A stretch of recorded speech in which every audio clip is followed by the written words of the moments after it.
Capítulo 3 das definições. Artigo 6º.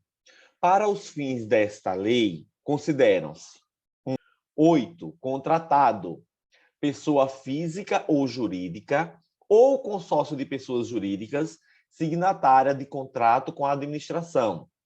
9. Licitante, pessoa física ou jurídica, ou consórcio de pessoas jurídicas que participa ou manifesta a intenção de participar de processo licitatório, sendo-lhe equiparável para os fins desta lei o fornecedor ou o prestador de serviço que, em atendimento à solicitação da administração, oferece proposta. 10. Compra, aquisição remunerada de bens para fornecimento de uma só vez ou parceladamente, considerada imediata aquela com prazo de entrega de até 30 dias da ordem do fornecimento. 11. Serviço, atividade ou conjunto de atividades destinadas a obter determinada utilidade intelectual ou material de interesse da administração. 12. Obra, toda atividade estabelecida por força de lei, como privativa das profissões de arquiteto e engenheiro, que implica intervenção no meio ambiente por meio de um conjunto harmônico de ações que, agregadas, formam um todo que inova o espaço físico da natureza ou acarreta alteração substancial das características originais de um bem imóvel. 13.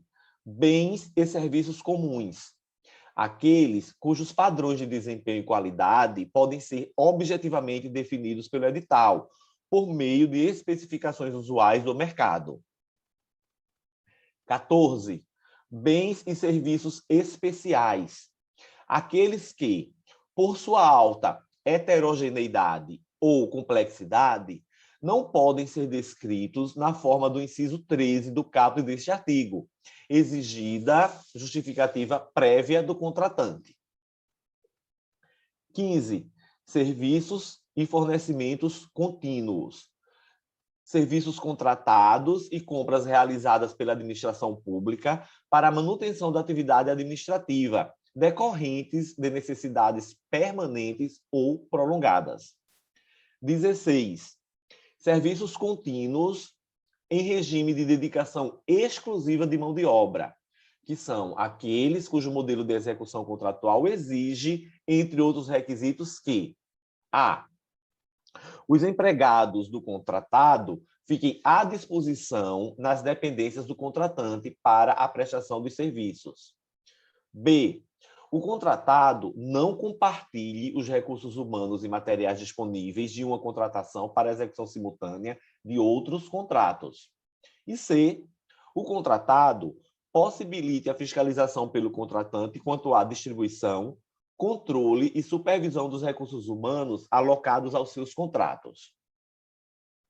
Inciso 17.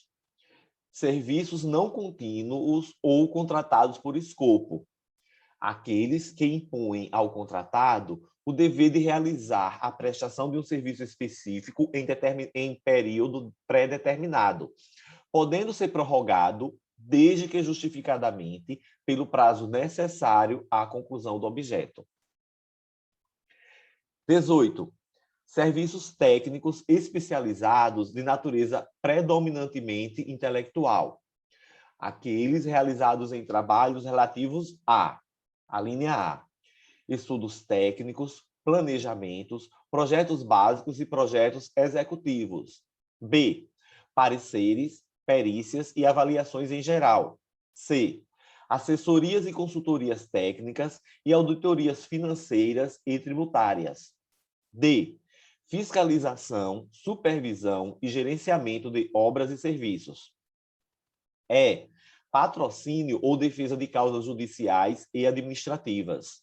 F, treinamento e aperfeiçoamento de pessoal. G, restauração de obras de arte e de bens de valor histórico. H, controles de qualidade e tecnológico, análises, testes e ensaios de campo e laboratoriais, instrumentação e monitoramento de parâmetros específicos de obras e do meio ambiente e demais serviços de engenharia que se enquadrem na definição deste inciso. 19. Notória especialização.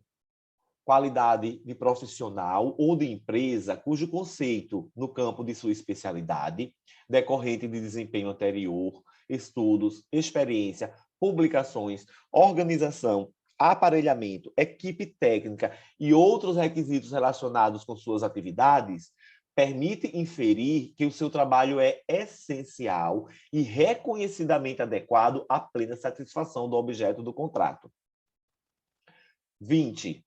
Estudo técnico preliminar. Documento constitutivo da primeira etapa do planejamento de uma contratação, que caracteriza o interesse público envolvido e sua melhor solução, e dá base ao anteprojeto, ao termo de referência ou ao projeto básico a ser elaborados, caso se conclua pela viabilidade da contratação. 21. Serviço de engenharia.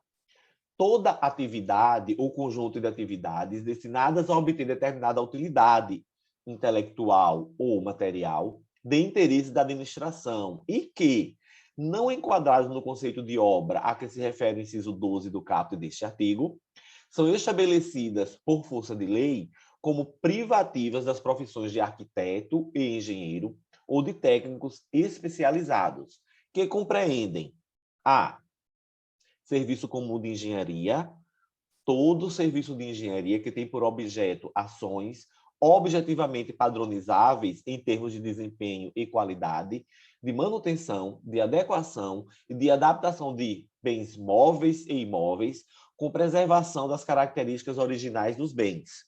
A linha B, serviço especial de engenharia. Aquele que, por sua alta heterogeneidade ou complexidade, não pode se enquadrar na definição constante da linha A deste inciso. 22. Obras, serviços e fornecimentos de grande vulto, aqueles cujo valor estimado supera 200 milhões de reais. Inciso 23. Termo de referência. É o documento necessário para a contratação de bens e serviços, que deve conter os seguintes parâmetros e elementos descritivos. A. Definição do objeto, incluídos sua natureza, os quantitativos, o prazo do contrato e, se for o caso, a possibilidade de sua prorrogação. B. Fundamentação da contratação, que consiste na referência aos estudos técnicos preliminares, correspondentes ou não, quando não for possível divulgar esses estudos, no extrato das partes que não contiverem informações sigilosas. C. Descrição da solução como um todo, considerado todo o ciclo de vida do objeto. D. Requisitos da contratação. E. Modelo de execução do objeto, que consiste na definição de como o contrato deverá produzir os resultados pretendidos, desde o seu início até o seu encerramento. F. Modelo de gestão do contrato, que descreve como a execução do objeto será acompanhada e fiscalizada pelo órgão ou entidade. G. Critérios de medição e de pagamento. H. Forma e critérios de seleção do fornecedor. I. Estimativas do valor da contratação, acompanhada dos preços unitários referenciais, das memórias de cálculo e dos documentos que lhe dão suporte, como os parâmetros utilizados para a manutenção, para a obtenção dos preços e para os respectivos cálculos, que devem constar do documento separado e classificado. E J, adequação orçamentária. 24. Anteprojeto. Peça técnica com todos os subsídios necessários à elaboração do projeto básico, que deve conter, no mínimo, os seguintes elementos. A. Demonstração e justificativa do programa de necessidades, avaliação de demanda do público-alvo, motivação técnico-econômico-social do empreendimento, visão global dos investimentos e definições relacionadas ao nível do serviço desejado. B, condições de solidez, de segurança e de durabilidade. C, prazo de entrega. D, estética do projeto arquitetônico, traçado geométrico e ou projeto de área de influência, quando cabível. E, parâmetros de adequação ao interesse público, de economia na utilização, de facilidade na execução, de impacto ambiental e de acessibilidade. F, proposta de concepção da obra ou do serviço de engenharia. G, projetos anteriores ou estudos preliminares que embasaram a concepção proposta. H, levantamento topográfico e cadastral. I, pareceres de sondagem. J, memorial descritivo dos elementos de edificação, dos componentes construtivos e dos materiais de construção, de forma a estabelecer padrões mínimos para a contratação.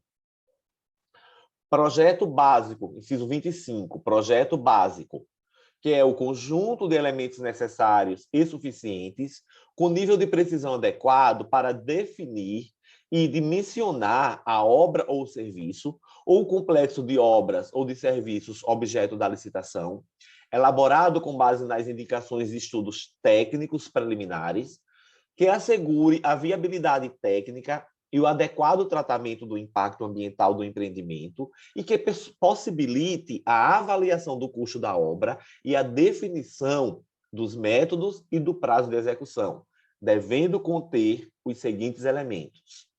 A, levantamentos topográficos e cadastrais, sondagens e ensaios geotécnicos, ensaios e análises laboratoriais, estudos socioambientais e demais dados e levantamentos necessários para a execução da solução colhida.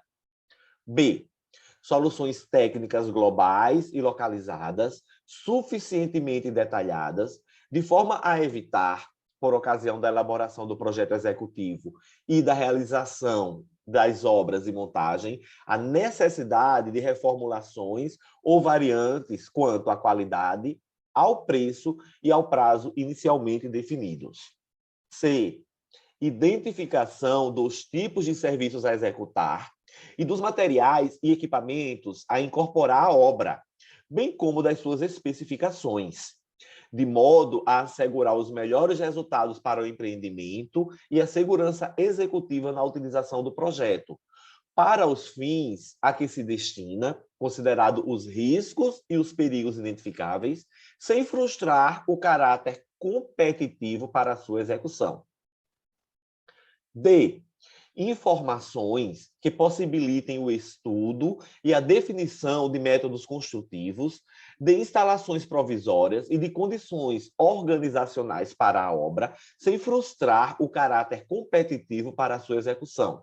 Isso é, subsídios para a montagem do plano de licitação e gestão da obra, compreendidos a sua programação, a estratégia de suprimentos, as normas de fiscalização e outros dados necessários em cada caso.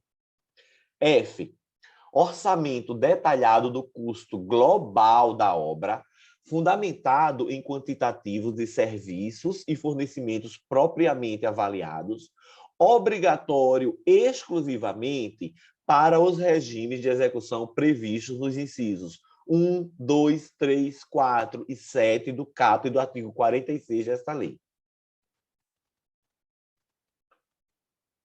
E aí, o artigo 46 diz: na execução indireta de obras e serviços de engenharia, são admitidos os seguintes regimes: empreitada por preço unitário, empreitada por preço global, empreitada integral, contratação por tarefa. Fornecimento, prestação de serviço associado, contratação integrada e semi-integrada fica de fora. 26. Projeto executivo, que é o conjunto de elementos necessários e suficientes à execução completa da obra, com o detalhamento das soluções previstas no projeto básico, a identificação de serviços, de materiais e de equipamentos a serem incorporados à obra, bem como suas especificações técnicas de acordo com as normas técnicas pertinentes. 27. Matriz de riscos, que é a cláusula contratual definidora de riscos e de responsabilidades entre as partes e caracterizadora do equilíbrio econômico-financeiro inicial do contrato, em termos de ônus financeiro decorrente de eventos supervenientes à contratação, contendo, no mínimo, as seguintes informações. A. Listagem de possíveis eventos supervenientes à assinatura do contrato que possam causar impacto em seu equilíbrio econômico-financeiro e previsão de eventual necessidade de prolação de termo aditivo por ocasião de sua ocorrência. B.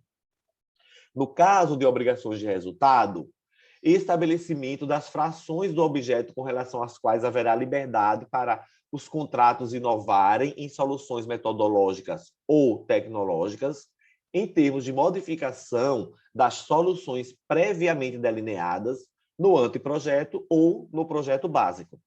E C, no caso de obrigações de meio, estabelecimento preciso das frações do objeto, com relação às quais não haverá liberdade para os contratados inovarem em soluções metodológicas ou tecnológicas, devendo haver obrigação de aderência entre a execução e a solução pré-definida no anteprojeto ou no projeto básico, consideradas as características do regime de execução, no caso de obras e serviços de engenharia.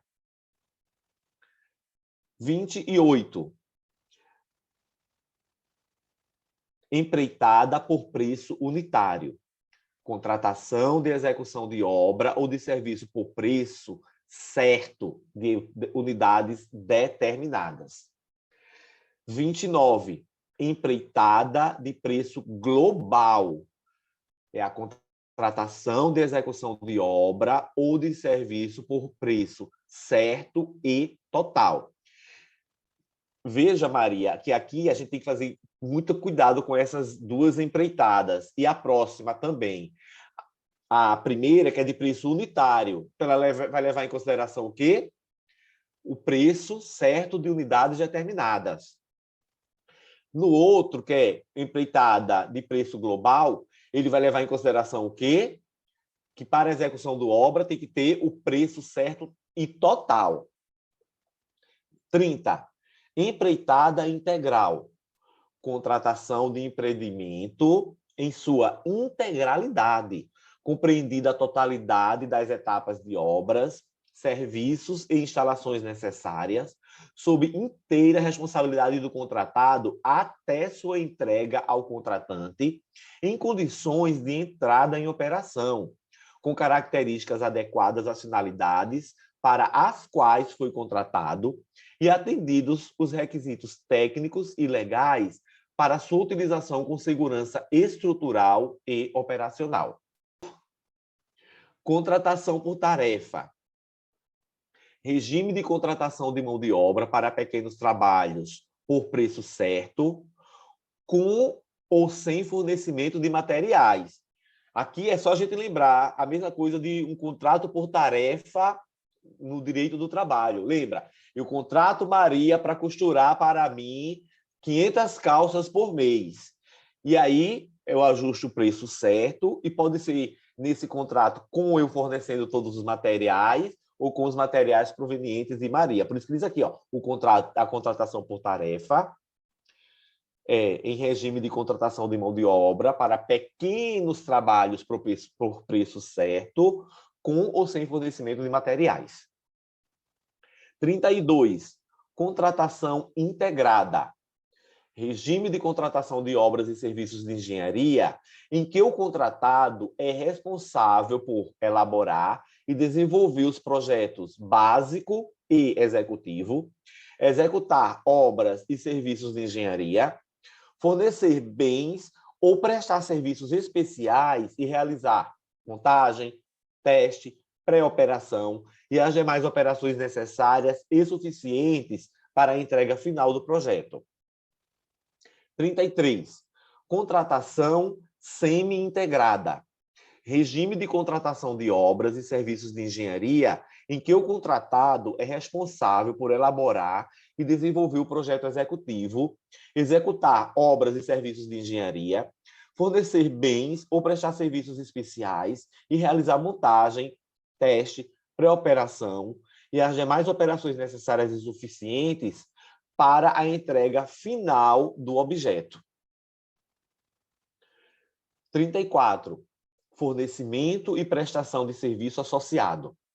Regime de contratação em que, além do fornecimento do objeto, o contratado responsabiliza-se por sua operação, manutenção ou ambas, por tempo determinado. 35. Licitação internacional.